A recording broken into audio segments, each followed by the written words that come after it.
2019 in Finfinne city, capital of Ethiopia, under the theme Media for Democracy, Journalism and Elections in Times of Disinformation. The conference was co-hosted by African Union Commission, UNESCO, the government of the Federal Democratic Republic of Ethiopia, with the support of the Economic Commission for Africa, ECA, and in partnership with many other media stakeholders. Ethiopia was chosen to host the conference because of its great improvement in terms of press freedom. In 2018, Ethiopia was on 115th in the World Press Freedom Index, but in 2019 it has improved its rank to 110th. President of the Federal Democratic Republic of Ethiopia, Sahlawork Zewde, has made a remark on the celebration of the event. The president has also thanked the UNESCO for choosing Ethiopian Prime Minister Dr. Abiy Ahmed as laureate of 2019 for his commitment to ensure peace in the country and even in the Horn of Africa. I'd like to start by thanking UNESCO and the prestigious jury of eminent personalities of UNESCO Peace Prize for having chosen our Prime Minister, His Excellency Dr. Abiy Ahmed, as this year's laureate in recognition of his efforts for peace and in particular peace. After 3 days celebration, the event was concluded with a special ceremony at Sheraton Addis. On the occasion, higher government officials, including the Prime Minister of Ethiopia, Dr. Abiy Ahmed, were present. Representative of the Zambian Media Trust, Ms. Zoe Taita, said that press freedom has been declining across the world unless special attention is given. Press freedom is declining across the world, and so too is support for free and independent media. Anti-press rhetoric is on the rise, along with continuous and multifaceted threats to journalists and journalism. Many media houses face uncertain financial futures, all while public trust in journalism is declining. These are among the few issues, the many issues really, that we've collectively interrogated over the last few days. But amongst all the turmoil, brave journalism has never been more important to produce the work that challenges us and reveals injustice, abuse of public funds, of public trust, and its impact on our societies. Rewarding and celebrating the best work in journalism is ensuring that the most courageous and pioneering will continue to shine a light where darkness prevails. That is why we are here tonight.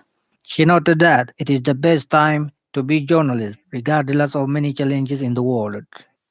To the rest of you, and for those of you in the profession who may be at a crossroads in your career, remember that despite the challenges facing the profession, it is still one of the best times to be a journalist.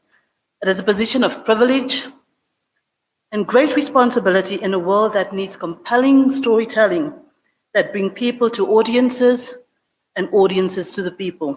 Member of the jury of UNESCO Kano Prize, Mr. Hamid Mir, also said that Ethiopia has done remarkable jobs in terms of realizing press freedom. He added that Ethiopia could be a good example to other countries in terms of press freedom. It is a great honor for me and all the other journalists who are fighting for the freedom of media that the Prime Minister of Ethiopia believes in freedom of media. And a few days back, he met the Prime Minister of Pakistan in China. And when the news reached Pakistan, one opposition leader asked me a question on TV. He said, what is the use of Prime Minister of Pakistan meeting with the Prime Minister of Ethiopia? I said, it's very important because Pakistan lost 3 points on World Press Freedom Index. In 2019, Ethiopia gained 40 points. That's why the Prime Minister of Pakistan should meet the Prime Minister of Ethiopia not once, but again and again, and learn how to increase Pakistan's position on World Press Freedom Index.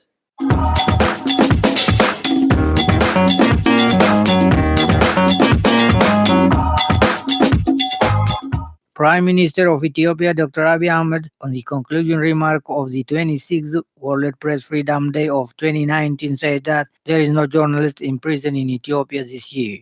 The Premier added that the international community has recognized that Ethiopia has realized the freedom of expression. As Ethiopia strives to introduce comprehensive legal and institutional reforms, it is reassuring to note that our measures so far to effectively realize the right to freedom of expression and the press are duly recognized by the international community. The symbolism of this grand gesture is even more significant, given that only a year ago, Ethiopia was labeled as Africa's foremost jailer of journalists and one of the most repressive environments in the world for functioning of independent media. As you are well aware, the Committee for the Protection of Journalists recently reported that for the first time in over 12 years, there are no journalists in prison in Ethiopia. The Premier noted that Ethiopia has been strictly working to ensure constitutionally guaranteed rights of freedom of expression in the country. Since April 2018, the government of Ethiopia has introduced a fundamental shift and started delivering on its pledge to establish a truly democratic political order, including a comprehensive protection of constitutionally guaranteed rights to freedoms of expression, media, and the press.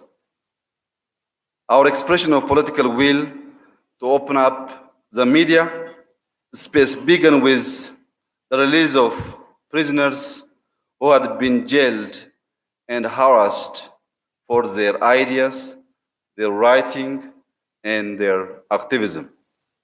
We acknowledged that a democratic Ethiopia cannot be materialized if individuals are imprisoned for generating and sharing their ideas responsibly.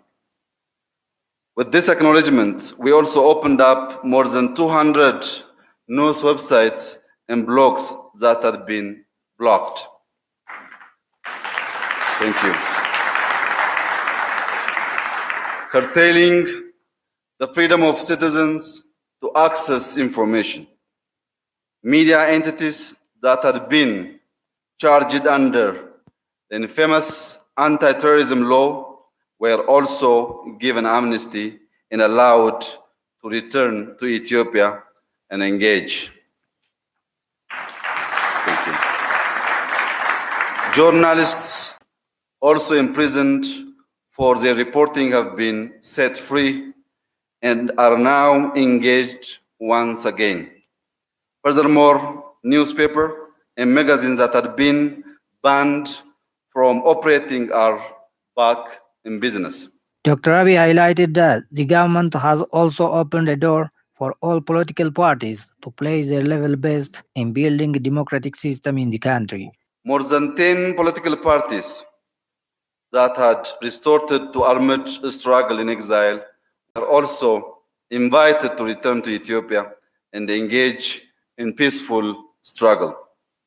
We believe that the new frontier of political engagement for Ethiopia need not be through the barrel of a gun, but through the power of idea. Today, by discriminalizing freedom of expression and freedom of the press, we can observe many exercising these liberties without any inhibition, restriction, and harassment by the state. The Premier underscored that the media should be free, independent, and responsible in order to serve their public based on professional standards, adding that the media have also a great responsibility in building democracy and democratization process. The government of Ethiopia has no misconception that a free, independent, and responsible media, augmented by the workings of citizen journalism, is an imperative prerequisite for building a viable democratic political order. The press and media are not only platforms for realizing the right to freedom of expression of citizens, these institutions also occupy center stage in instilling democratic values in society, in ensuring transparency in the mechanism of the government, and encourage consensus on major issues of national concern in political, economic, and social realms. Nevertheless, it is also important to highlight that freedoms comes with responsibilities. Media establishments and citizen journalists need to seize the current enabling environment and use their voices and pen with ethical consideration. We need to ensure that the opening up of the media space does not facilitate misinformation, the spread of hate speech, and fake news. The pivotal moment that Ethiopia is in right now to help into its true potential can only be realized when those who are tasked with a duty to inform are aware of the responsibilities that come with such freedoms. We need to move away from sensationalism towards conscious reporting and information sharing. Ethiopia's growth and democratization process will further be enriched when the locus of attention of media entities and geared towards news analysis, knowledge sharing, and building the critical engagement skills of